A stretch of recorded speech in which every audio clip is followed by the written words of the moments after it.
Hello friends, welcome. आज की इस वीडियो में हम डिस्कस करेंगे कुछ statement based questions from Indian polity and constitution जो कि यूपीएससी प्रीलिमिनरी एग्जाम में पूछे जाते हैं। यहाँ पे level of difficulty and types of questions आपको जानने को मिलेंगे। हालांकि यहाँ पे जो डिफिकल्टी लेवल होता है, जो कॉम्प्लेक्सिटी होती है, उसमें डिफरेंस हो सकता है, बट मोस्टली जो पैटर्न होता है यूपीएससी प्रीलिम्स एग्जाम में from Indian polity and constitution वो लगभग सेम होता है। ऐसे स्टेटमेंट बेस्ड क्वेश्चंस उसमें ही पूछे जाते हैं आजकल मोस्टली। चलिए स्टार्ट करते हैं विद द क्वेश्चंस। देखते हैं क्वेश्चन नंबर 1। ये पूछता है कंसीडर द फॉलोइंग स्टेटमेंट्स। यहाँ पे दो स्टेटमेंट्स दिए गए हैं, इनको आपको रेट करना है एंड बताना है इनमें से कौन सा सही है। Statement 1 says article 21 talks about protection of life and personal liberty and statement second says article 21 is a part of the directive principles of state policy. यहाँ पे जो फर्स्ट स्टेटमेंट है वो सही है बिकॉज आर्टिकल 21 जो है इंडियन कॉन्स्टिट्यूशन का, वो बात करता है about regarding the protection of life and personal liberty. लेकिन जो सेकंड है वो गलत है because article 21 is a part of fundamental rights given in part 3 of the Indian constitution. जबकि स्टेटमेंट कहता है कि article 21 is a part of directive principles of state policy. इसलिए स्टेटमेंट सेकंड गलत है एंड ओनली स्टेटमेंट 1 जो है वो करेक्ट है। इसलिए यहाँ पे राइट आंसर होगा ऑप्शन ए, 1 ओनली। अब हम डिस्कस करते हैं क्वेश्चन नंबर सेकंड। ये पूछता है which of the following statements is are correct. Statement 1 says part 4 of Indian constitution deals with directive principles of state policy. Statement second says the promotion of international peace and security is a directive principle. Statement third says the directive principles of state policy are enforceable in the court of law.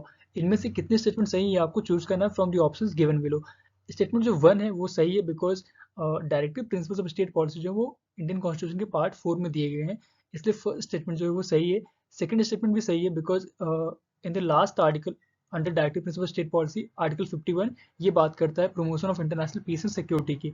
इसलिए यहाँ पे first and second दोनों ही सही हैं, जबकि third गलत है because directive principle जो दिए गए हैं पार्ट 4 में इंडियन कॉन्स्टिट्यूशन के वो नॉन जस्टिसेबल इन नेचर है, means they are not enforceable in the court of law. इसलिए इस क्वेश्चन में सिर्फ 1 एंड 2, ऑप्शन सी सही आंसर होगा। Only 1 and 2 are correct, option सी।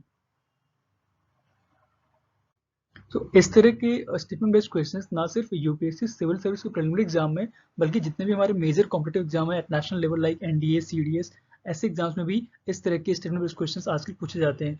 चलिए देखते हैं अपना अगला क्वेश्चन। क्वेश्चन नंबर 3 ये पूछता है again consider the following statements where statement 1 says article 110 deals with the definition of money bills and statement second says annual financial statement means budget is given in article 112।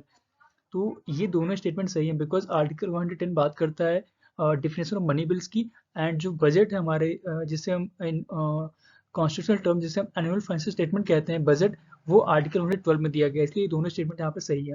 Right answer होगा option C, both 1 and 2। अब हम discuss करते हैं question number 4। ये पूछता है which of the following statements is are correct. Statement 1 says part 15 of the Indian constitution talks about elections.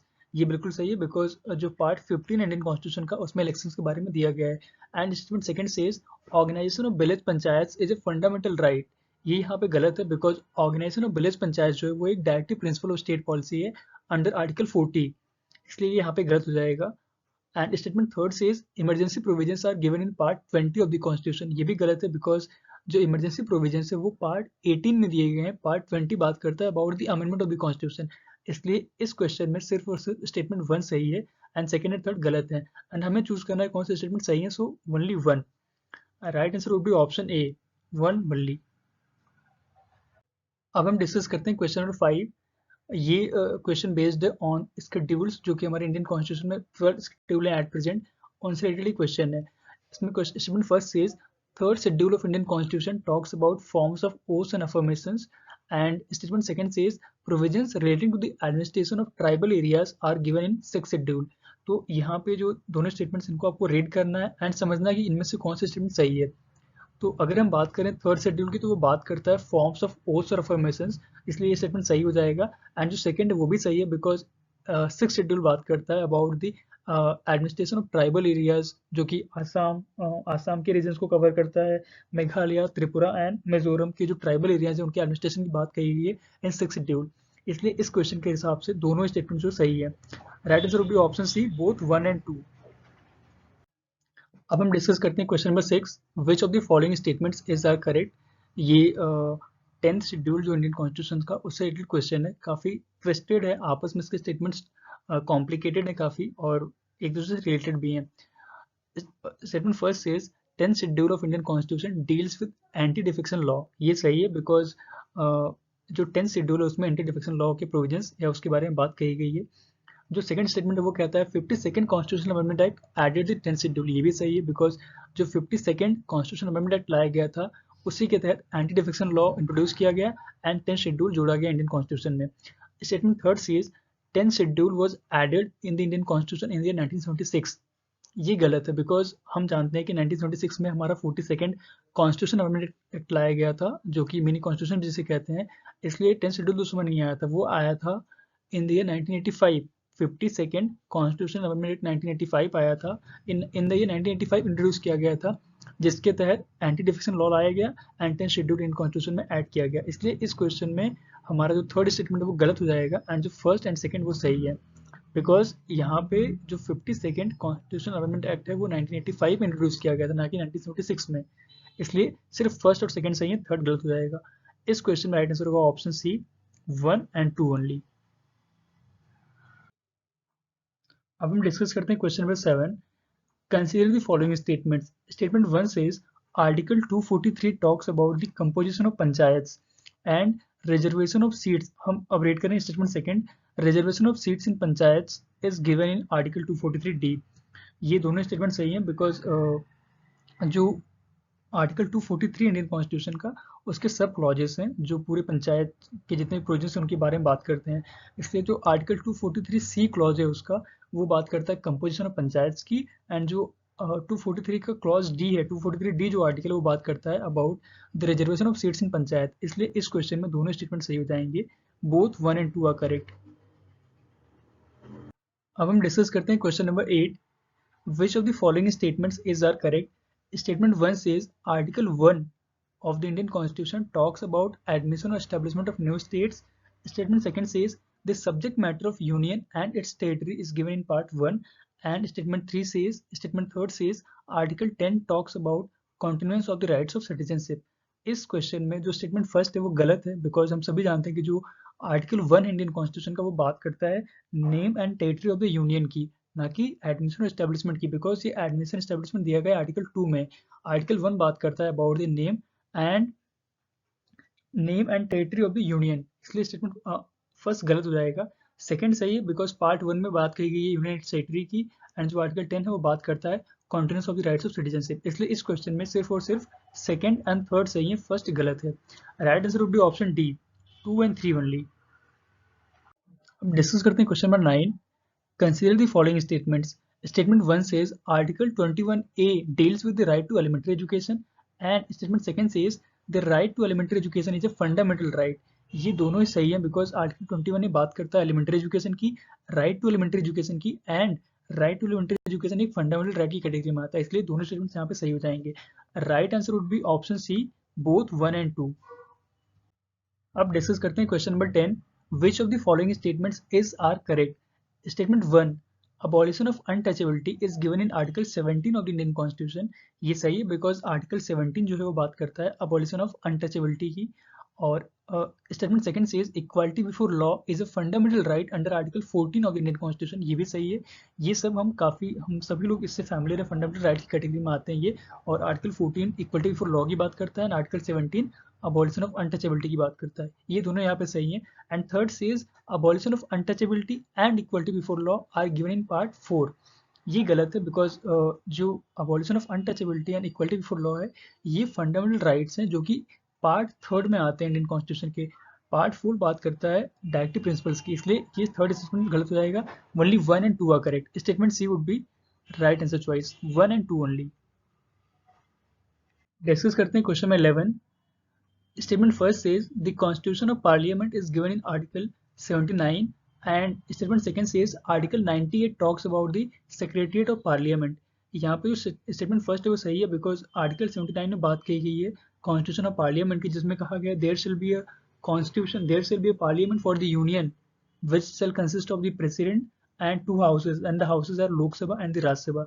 ये article 79 में बात की गई about the constitution of parliament, तो ये सही है। एंड स्टेटमेंट सेकंड भी सही है because the secretary of parliament, संसद के सचिवालय की जो बात कही गई है, संसदीय सचिवालय की जो बात कही गई है वो आर्टिकल 98 में है, इसलिए यहाँ पे दोनों स्टेटमेंट सही हैं, both 1 and 2। Right answer would be option C. अब हम डिस्कस करते हैं question number 12, which of the following statements is are correct. Statement 1 says 8th schedule deals with the languages recognized by the constitution, and statement 2 says at present there are 22 official languages recognized by the constitution of India, and statement 3 says all 22 official languages were recognized on 26 जनवरी 1950। यहाँ पर जो statement first है वो सही है, because जो 8th schedule Indian constitution का, उसमें ऑफिशियल लैंग्वेजेस के बारे में या लैंग्वेजेस के बारे में बात करता है। एंड जो स्टेटमेंट सेकंड है वो भी सही है, बिकॉज एट प्रेजेंट अगर हम आज के समय की बात करें तो इंडियन कॉन्स्टिट्यूशन द्वारा 22 ऐसी भाषाएं हैं जिनको ऑफिशियल लैंग्वेजेस का दर्जा दिया गया, जिन्हें रिकॉग्नाइज किया गया by the constitution of India. And जो थर्ड है वो कहता है कि ऑन 26 जनवरी 1950, मतलब जब कॉन्स्टिट्यूशन ऑफ इंडिया को पूर्ण रूप से लागू किया गया, इनेक्ट किया गया, उस समय ही पूरी 22 जो भाषाएं हैं उनको रिकॉग्नाइज कर लिया गया था। ये गलत है, because at the time of the commencement of the constitution of India there were only 14 languages recognise. सिर्फ 14 भाषाओं को ही ऑफिशियल लैंग्वेज के रूप में रिकॉग्नाइज किया गया था। बाकी जो लैंग्वेजेस हैं, लाइक अगर हम बात करें सिंधी, नेपाली, मणिपुरी, मैथिली, ये जो भाषाएं हैं इनको through different constitution amendment acts इनको ऐड किया गया। इस वजह से अभी प्रेजेंट 12 है, लेकिन ओरिजिनली सिर्फ 14 थी। सो स्टेटमेंट थर्ड गलत है एंड फर्स्ट एंड सेकंड सही है। Right answer would be option C, 1 and 2 only, third गलत है। अब डिस्कस करते हैं question number 13, consider the following statement. Statement 1 says parliament has the power to modify the fundamental rights in their application to forces etc। मतलब जैसे अगर हम बात करें इंडियन आर्म फोर्सेस के जो पर्सनल ऑफिसर्स हैं, उनके जो फंडामेंटल राइट्स हैं उसको मॉडिफाई करने की पावर पार्लियामेंट के पास है। ये बिल्कुल सही है, statement 1 is correct. And second statement कहता है article 37 of the Indian constitution deals with such power of parliament as given statement 1।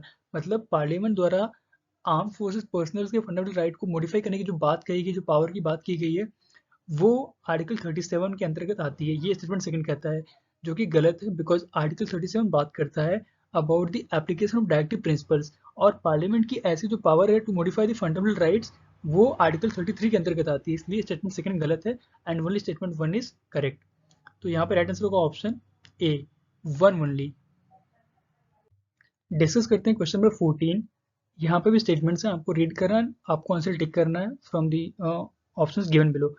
Statement first कहता है promotion of cooperative societies is a directive principle of state policy. And statement second कहता है part 9B of the Indian constitution contains detail provisions regarding the cooperative societies. And statement third कहता है audit of accounts of cooperative societies is not given in the constitution. यहाँ पे जो statement 1 है वो सही है, बिकॉज एज पर आर्टिकल 43B जो directive principle of state policy के अंतर्गत एक आर्टिकल आता है, उस आर्टिकल के according promotion of cooperative society जो एक डायरेक्टिव प्रिंसिपल की तरह काम करता है, डायरेक्टिव प्रिंसिपल है। एंड स्टेटमेंट जो सेकंड है वो भी सही है, बिकॉज पार्ट 9B जो इंडियन कॉन्स्टिट्यूशन का, उसमें कोऑपरेटिव सोसाइटीज के रिगार्डिंग डिटेल प्रोविजंस दिए गए हैं। जो पार्ट थर्ड है वो गलत है, because audit of accounts of cooperative society जो है वो आर्टिकल 243ZM जो एक आर्टिकल है उसके अंतर्गत ये audit of accounts of cooperative societies की बात इंडियन कॉन्स्टिट्यूशन में करी गई है। इसलिए स्टेटमेंट जो थर्ड है वो गलत है। Right answer would be option C, 1 and 2 only. अब डिस्कस करते हैं question number 15। Statement 1 says freedom as to payment of taxes for promotion of any particular religion is given in Article 30 of the Indian Constitution, and statement second says right of minorities to establish and administer educational institution is given in Article 27 of the Indian Constitution। ये जो दोनों बातें हैं, दोनों provisions, ये तो बिल्कुल सही है, लेकिन जो इनके आर्टिकल्स हैं वो इंटरचेंज कर दिए गए हैं। जो आर्टिकल 27 है वो बात करता है freedom as to payment of taxes for promotion of any particular religion, and जो आर्टिकल 30 है वो बात करता है right of minorities to establish and administer educational institution.